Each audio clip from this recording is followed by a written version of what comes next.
Prepare to get gas, because it's time for the Week in Gear. This week, we've got one of the biggest amp modelling updates in over a decade. We've got a boutique tone shrunk into a little module, a fuzz pedal that traps your tone in glorious vintage grime, a stealthy acoustic that punches way above its weight, and a new modeler that's making a lot of big brands sweat. This episode is sponsored by Pedal Train. Now, let's kick off the week's 5 most exciting guitar gear releases with something from Check's Invisible List and Fane's surprise, Kemper. All right, stop what you're doing, because Kemper, yes, that Kemper, has finally dropped the Profiler Mark II. On the outside, it's slimmer, it's lighter, it's more refined. There's no flashy touchscreen. Eek. Just the same battle-tested knobs and buttons that get straight to the point. But inside, that's where the real change is. All right, honestly, I'm not going to jump on that train because it does seem that many commenters on the official release of the Kemper video seem to be less than happy with what's being offered in Mark II and are claiming that the company are not listening to its users. Unhappiness and controversy in a YouTube comment section? This is unprecedented. In all fairness, I do understand where some of those users are coming from, but I think they're missing the main points of this new Kemper. So what is new exactly, Andy? Well, I'm glad you asked. Here is a little taster of some of the changes. First off, Mark II has a smaller, lighter, more refined form factor. It still looks like a Kemper, but there's barely any change aesthetically, but now it's easier to lug around without having a chiropractor on speed dial. And then the big one, liquid profiling, the real headline that I should have mentioned at the top of this video. While the original Kemper captured a snapshot of your amp, which is a tone at a specific moment, liquid profiling goes deeper. It models how the amp behaves and how the gain and tone controls respond and how the feel and the interaction evolve when you tweak the settings. Think of it like the difference between a single photograph and a full movie. It also has backwards compatibility, so all of your old Mark I profiles will work on Mark II. Your carefully created and curated profile collection is safe. No reprofiling needed. It just won't have the liquidness. It won't have liquid profiling. It'll just be the same as it was. There has also been a hardware refresh with improved components, and Kemper say that there will be higher fidelity throughout the entire signal path. Sounds good. What hasn't changed?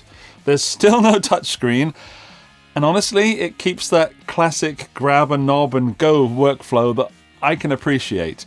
I've played on stage with touchscreen modelers, and it took a while to get used to it. When you're in the middle of a show, and the adrenaline is pumping, and the lights are flashing, and the riffs are flowing, I've sometimes misjudged where my finger needs to go on the screen. And I, for one, really appreciate a solid knob. But my question is, why not have a touchscreen and knobs for the best of both worlds? Regarding the hate in that comments section on YouTube, don't forget that although there are lots of bedroom guitarists using Kempers, there are also huge acts playing huge stages, so these guys need something robust.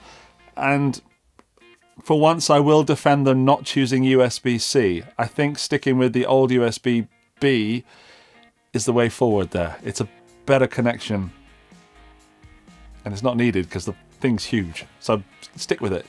And you don't need the speed of USB 3. Anyway, on paper, with the power increase and the speed increase, it seems a pretty basic upgrade. But with liquid profiling, the Kemper Mark II could quietly become the standard for amp authenticity again?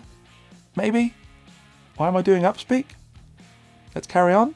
And let's talk about the price. Starting around 1,500 notes, these are not priced much differently to Mark I. And no, it may not be the huge upgrade that some previous users wanted, but this is more powerful, and that liquid profiling has got to make a huge difference. I am really saving judgment for when I get to hear and use one of these, and that's why the gasometer will only make it to add cart for now. Number 4 this week, boutique tone, but make it modular. Synergy is back at it with a preamp module based on the legendary Tone King Imperial Mark II. In case you're not familiar with it, the Synergy amp system lets you swap real tube preamp modules in and out of one single head, combo or rack, giving you the sound of different boutique amps without needing multiple full-sized rigs. And it lets you mix and match real tube amp tones by just swapping the preamps like guitar pedals. It's pretty cool. Okay, now that's clear, let's talk Imperial. If you're chasing sparkling Fender blackface cleans or that chewy mid-pushed tweed breakup, this module could be the vibe.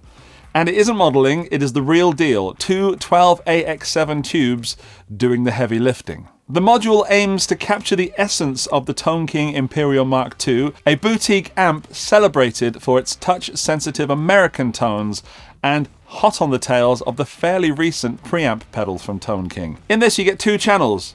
The rhythm channel, vintage blackface cleans, sparkling highs, scooped mids, tight low end.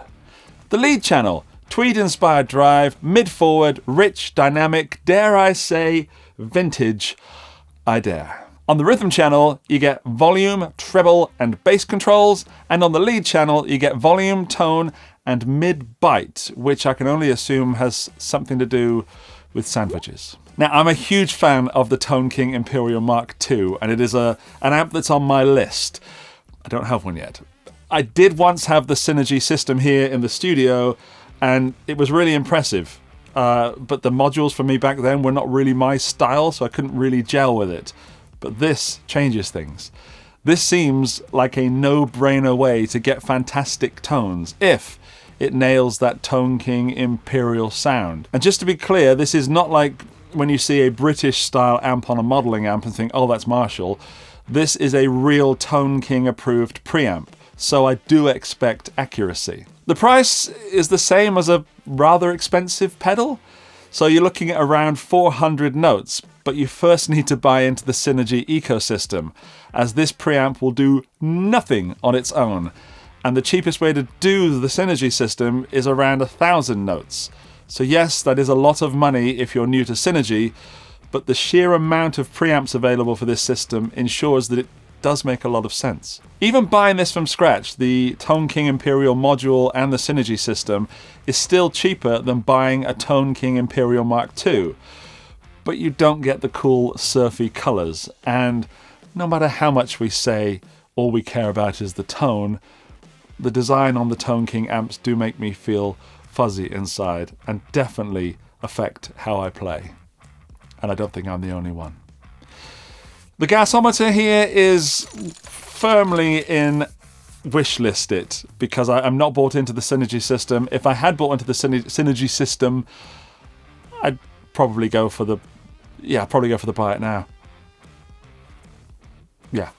Let's take a break from all this because Pedal Train want to let you know that they've sponsored this show and made it available for you. You're welcome. Pedal Train are the legends behind some of the most widely used and popular pedal boards in the world. You've probably owned one, or maybe even two.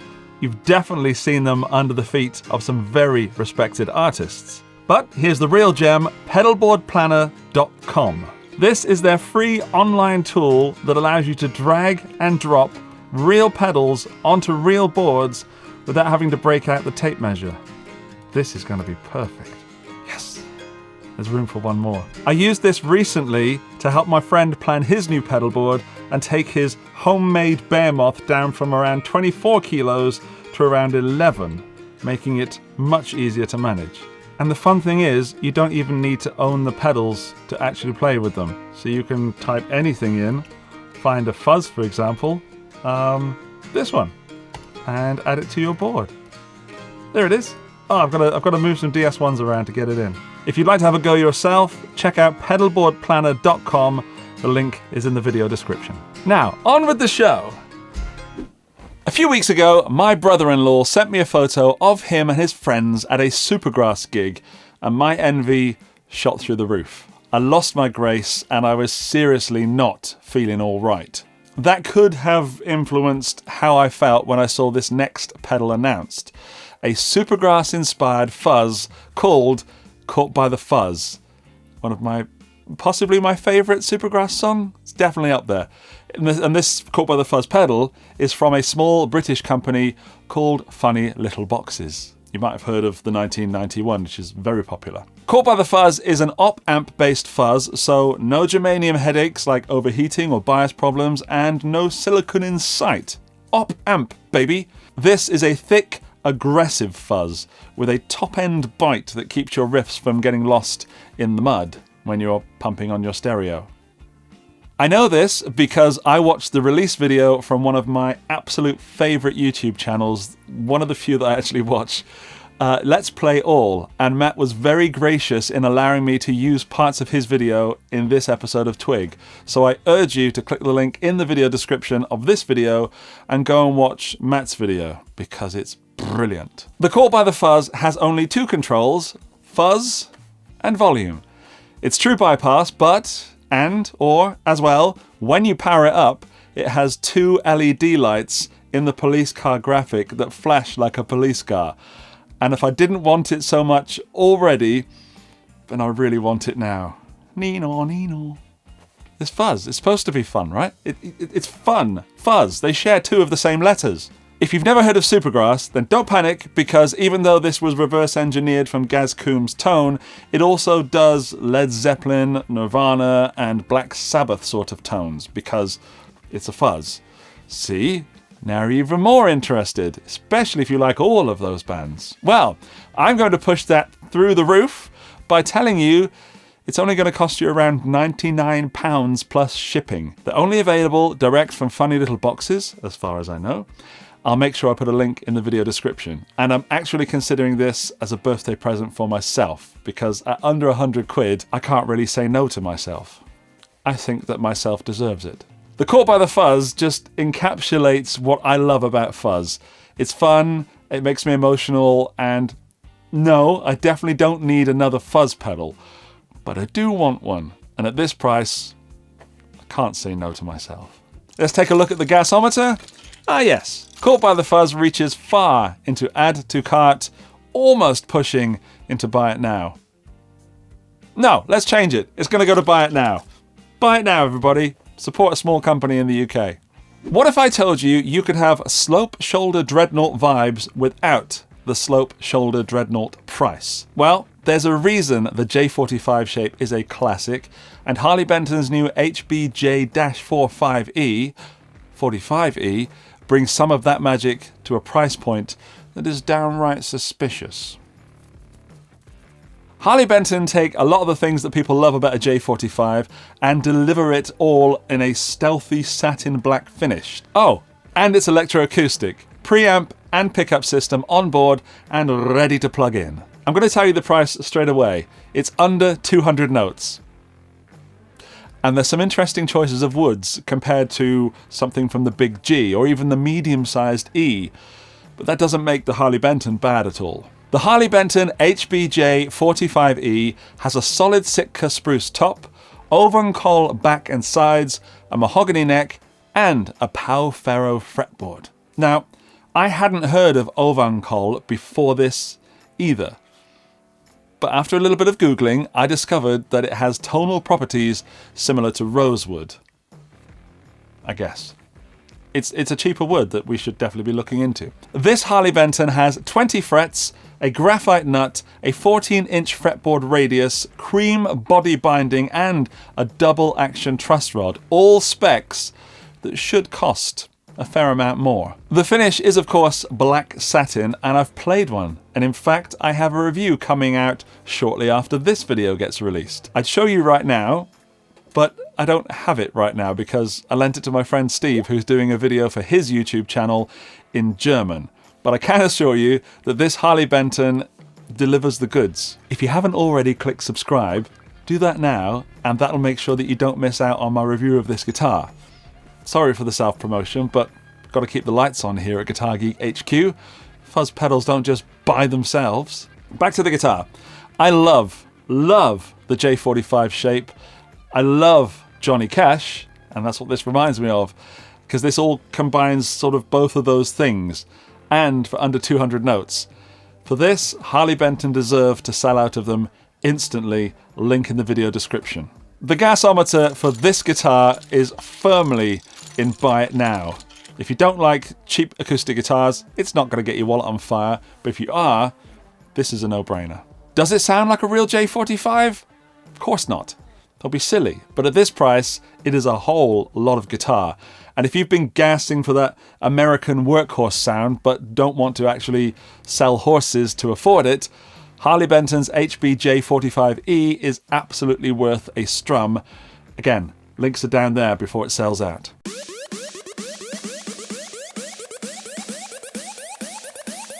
Andy's Pick of the Week. My pick of the week! Yes, my pick of the week is very much on the budget end of things this week. And my goodness, does this show a lot of potential. Strap in. The Valeton GP-5 is here to shake up the amp modelling world without shaking too much money out of your wallet.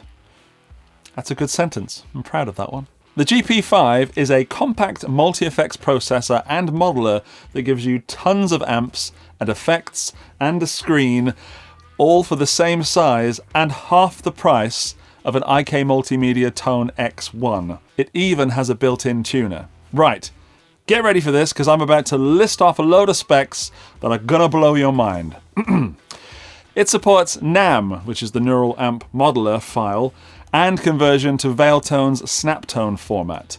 It supports loading third-party cabinet IRs, and you can have a maximum of 20 stored in the pedal. The Snaptone module comes with 50 curated files with a maximum storage capacity of 80 files. There are 100 patch slots, and 50 of those are factory patches, giving you 50 user patches. You can have up to 9 effect modules work simultaneously. 9. I've already said it, but there's a chromatic tuner and a color LCD screen.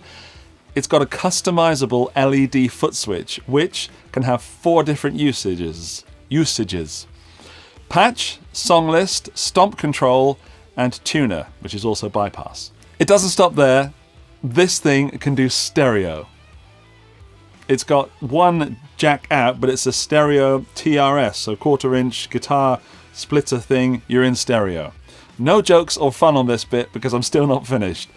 The GP-5 has 2 in, 2 out USB audio, which is compatible with Windows, Mac, iOS, and Android system, and it supports Bluetooth wireless audio playback, so you can stream jam tracks from your phone to it and play it all through a PA system. It also supports connection to iOS and Android for this edit and preset managing app, which features 100 drum patterns, and you get a deep editing software, which is supposed to be fairly intuitive, for Windows and Mac, and it runs on 9 volts or 5 volts from the USB-C connection.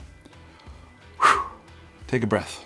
Oh, one more number, and possibly the best number that I can give you today, and that is that the Valeton GP-5 costs under 100 notes.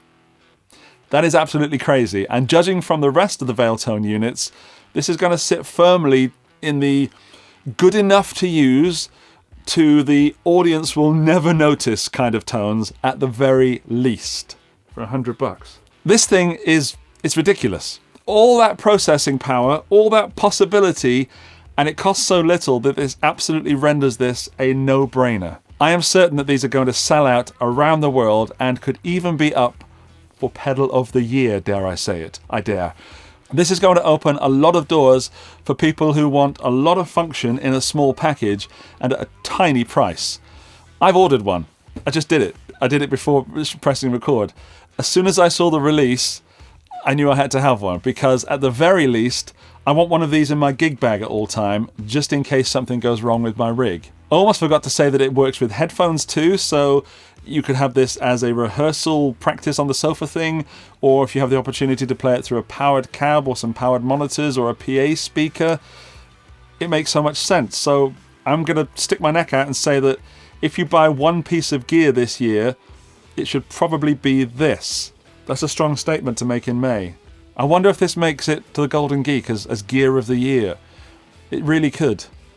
I guess the downside on things like this is that when you have IK Multimedia and Kemper and stuff, you've got a great support behind it, so that